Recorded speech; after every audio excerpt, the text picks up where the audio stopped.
saya perhatikan minimal ada 4 kesalahan seringkali dilakukan oleh setiap pengusaha, terutama business owner ya.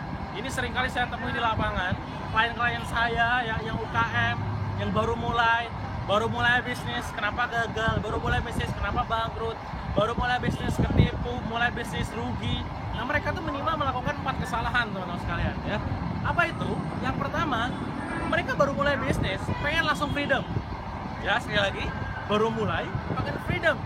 Baru buat bisnisnya, langsung ditinggalin, tinggal jalan-jalan. Mereka punya anutan, punya filosofi adalah bisnis yang bagus adalah bisnis yang ditinggalkan. Bisnisnya jalan, ownernya jalan-jalan gitu kan. Tapi kenyataannya di lapangan, ketika mereka meninggalkan bisnisnya itu, pas pulang bisnisnya rugi, pas pulang bisnisnya bangkrut, bisnisnya tutup, bisnisnya merugi, dan sangat-sangat fatal sekali gitu kan. Makanya tugas kita sebagai seorang pengusaha bukan hanya sekedar membuat bisnis kita ini bisa ditinggalkan, tapi benar pokok gitu loh ya. Please, nomor pertama adalah jangan langsung ingin freedom. Baru buat langsung freedom, bener-bener freedom nanti ya, alias pengangguran gitu ya. Jangan sampai itu terjadi sama Anda. Itu yang pertama. Baru mulai bisnis pengen langsung freedom. Kesalahan yang kedua adalah mereka baru mulai bisnis karena melihat cabang pertama rame, pada akhirnya dia buat cabang kedua, ketiga, keempat, dan kelima gitu kan, dan seterusnya. Baru mulai udah langsung buka cabang di mana-mana. Baru mulai duplikasi di mana-mana. Mereka menganggap bahwa bisnis pertama sudah menjadi model yang bagus, padahal baru mulai berapa bulan. Ini kesalahan kedua. Jangan terlalu terobsesi dengan cabang banyak. Jangan terus berpikir bahwa bisnis yang bagus adalah bisnis yang punya banyak cabang. Nggak gitu. Bisnis yang bagus adalah bisnis yang punya cash flow positif. Itu yang paling penting, gitu kan? Itu kesalahan yang kedua. Baru mulai pengen langsung duplikasi ke banyak, gitu kan? Yang ketiga, teman-teman sekalian, baru mulai bisnis, teman-teman udah langsung rekrut karyawan, ya.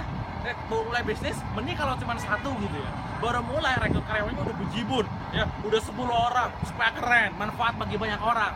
Ya bundulmu gitu kan. Kalau manfaatnya, kalau kita pusing gimana cerita?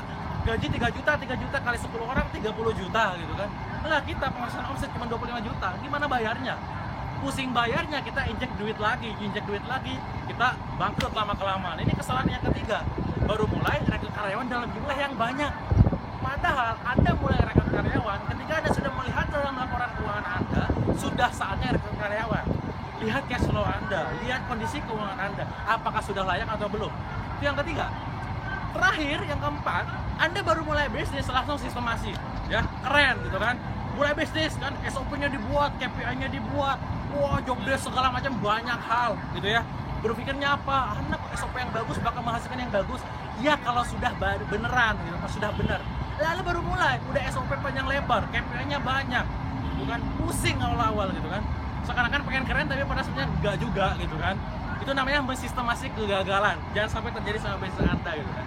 4 hal ini yang sering saya temukan. Baru mulai langsung freedom, baru mulai langsung duplikasi, baru mulai langsung rekrut karyawan banyak, baru mulai langsung sistemasi. Semoga tidak terjadi pada Anda. Dan saya doakan semoga siapapun yang nonton video ini, bisnisnya makin tumbuh, makin berkembang, makin bermanfaat, orderannya makin laris, dan cash flow-nya makin positif. Itu saja dari saya, semoga bermanfaat dan sukses selalu untuk Anda.